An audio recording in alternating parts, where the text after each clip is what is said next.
tell you what, you know, they say, oh, never get a Ford.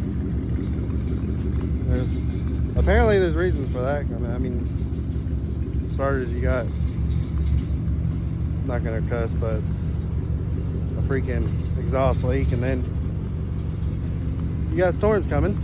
Look at that. Look. And I can't seem to get my damn window up. And I said I wouldn't cuss, and I apologize for that. But this is the life of owning a Ford. And look.